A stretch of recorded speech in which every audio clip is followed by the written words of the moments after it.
with great pleasure that I'd like to introduce Senator Mark Grisanti, who's representing the 60th Senate District. He is the chair of the Environmental Conservation Committee and a strong supporter of the New York State Pollution Prevention Institute and therefore the environment and the economy. And he also helped sponsor today's workshop. He was also a sponsor of the first law in the country to ban a toxic flame retardant, TCEP, in children's products. So it's with my great pleasure to introduce Senator Mark Grisanti.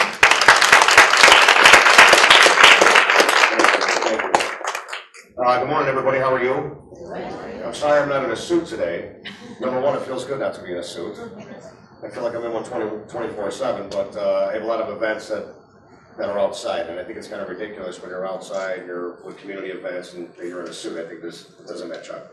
I've been in the New York State Senate for 2 years, and I was happy that we have just won re-election, and I chaired the ENCON Committee, Environmental Conservation for New York State and the New York State Senate, and we've made great progress in the last couple of years with some environmental concerns that we've had. But I want to say that I appreciate being invited here. I didn't know I was a surprise speaker.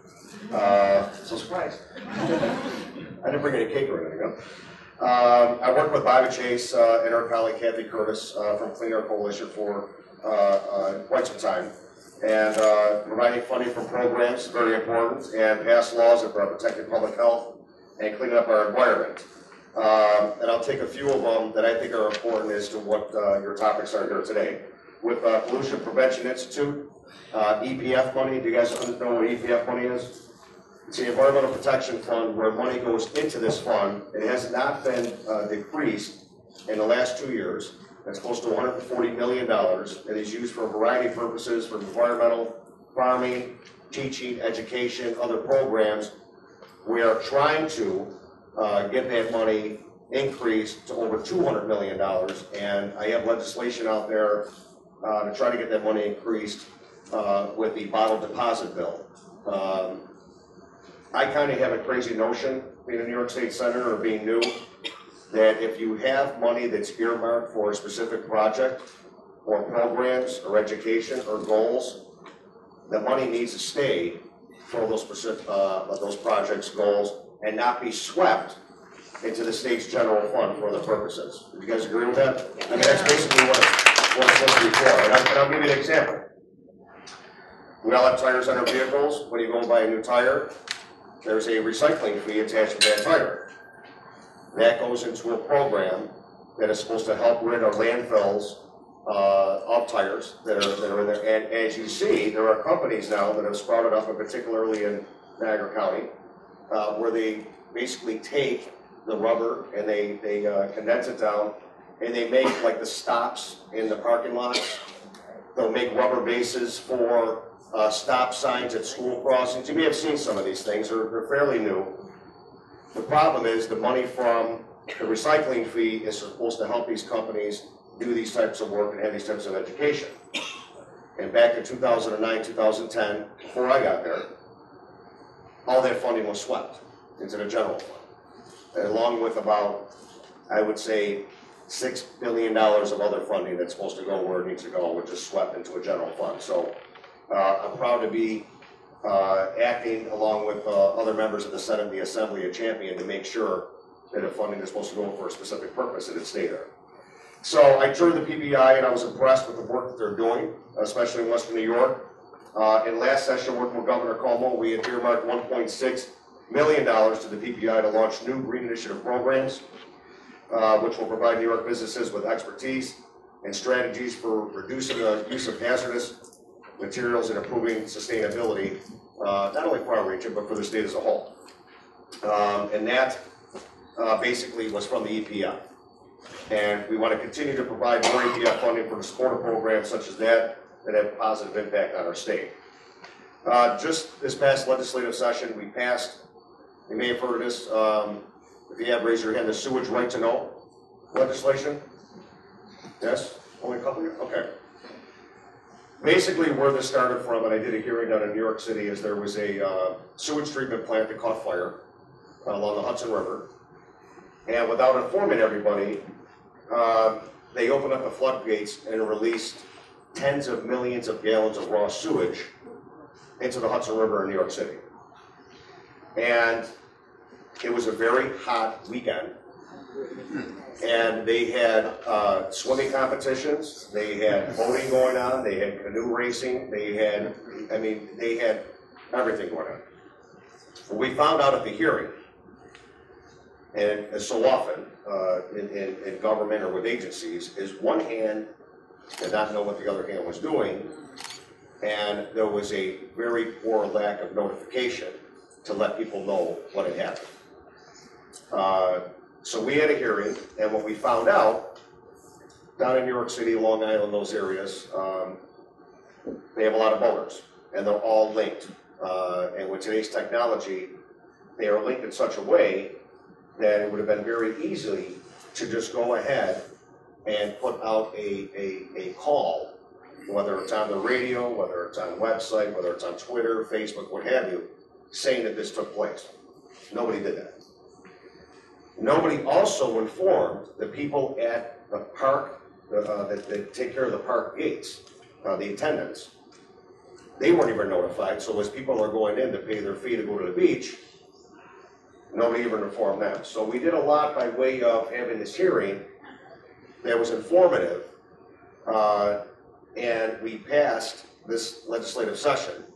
And it was in very, it was very much in a bipartisan fashion to get it done, because it was Senator Esbiot out of New York, where this happened in his district, and me chairing the ENCON committee, 400 miles away, went to New York to go ahead and have this hearing. It was very productive. So the Sewage Right to Know Act was passed, signed into law by Governor Cuomo. The nice thing about it, it doesn't increase anything by way of municipalities by cost to taxpayers. What it does is it just basically, what it should have been doing all along, is these are the criteria that you have to do to notify people if there's a spill. We have millions of gallons that actually get dumped right here every year. We have combined sewage overflows when it rains heavily. There are actually marked points across the state that allow for the release and dumping of raw sewage.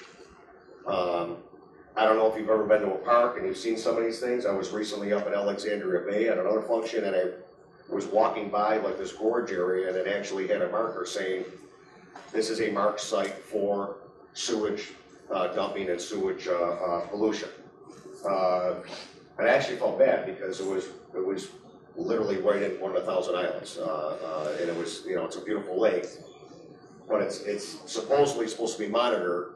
But what the Sewage Right to Know bill now does is it informs the public when there is some sort of sewage dumping. And we've all seen it.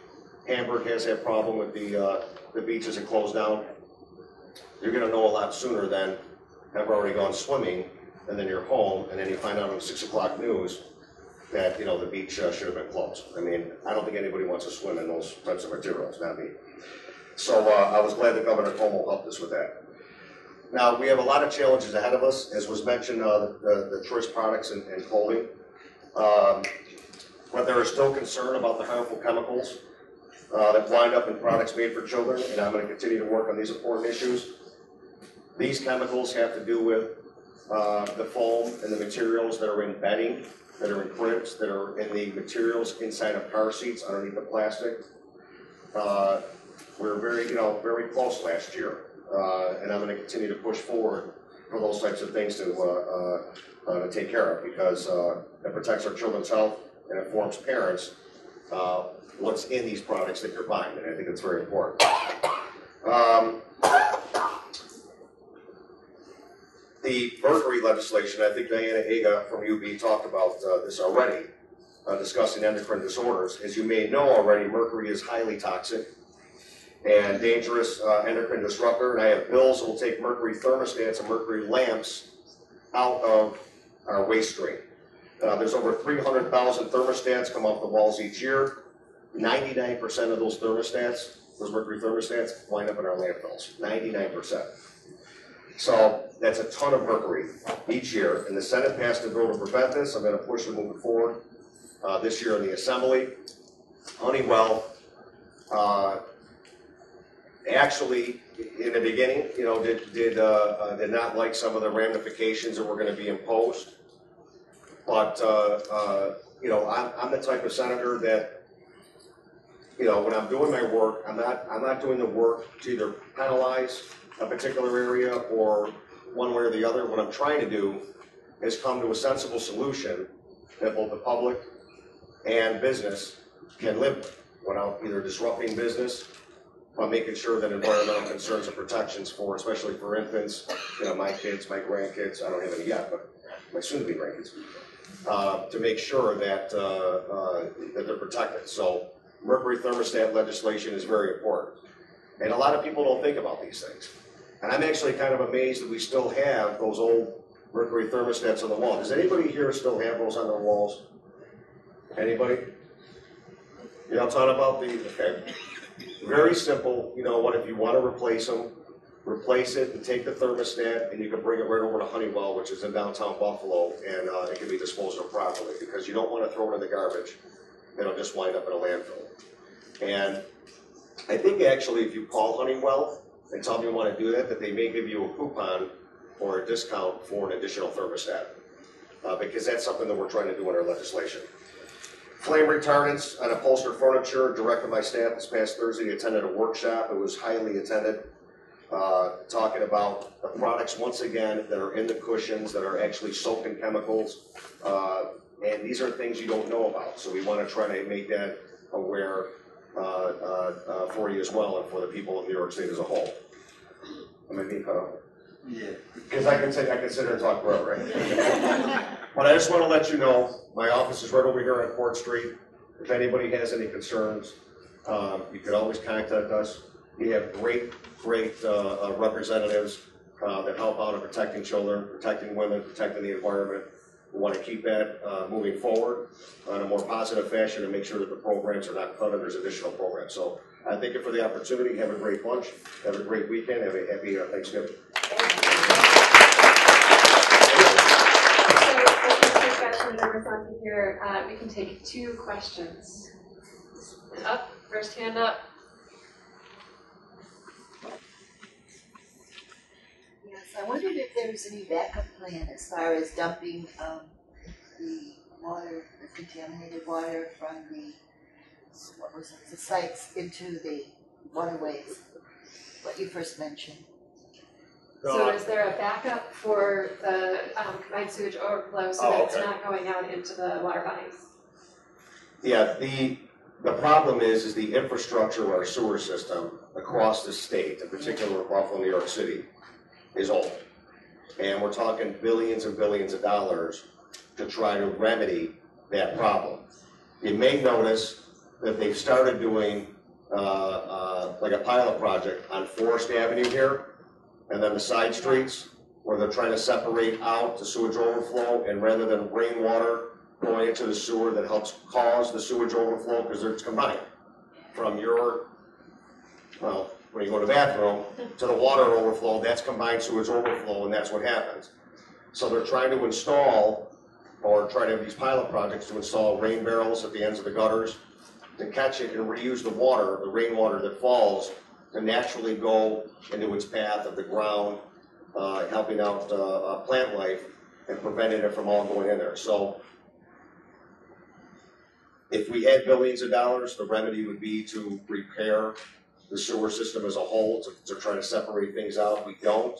So in the meantime, we got to try greener alternatives for the rainwater, and then go ahead and do the best we can with notification. And if we're able to do that, we can eliminate some of these sites that are earmarked for release of sewage products. Right, so since I skipped Lindsay before, I'm going to give her an opportunity from the podium here. Okay, this is a semi-related question. You just talked about how we need billions of dollars to repair infrastructure and things like that that would prevent further environmental damage. Has anyone in New York thought of implementing a carbon permitting program for manufacturers and industry like they do in California? You know, I've heard about it. Nobody has gone ahead and brought some sort of legislation or ideas to my attention. If you have materials and you want to contact our office, that's something that would, I'm sure you got the materials, right? That'd be something I would be interested in. That could make a lot of money. Yeah. So if you I'll give you my card. If you want to get a hold of me, we could probably have a meeting before January 1st.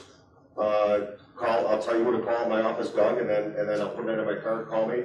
Let's set something up, see what kind of materials we have, and see if it's legislation that we can get off the ground and move forward. And this is an example where you have, community residents and community leaders that bring things to our attention, try to move something forward to the betterment of the environment. And if we're able to do it, I'm all for it. Thank you so much, Senator.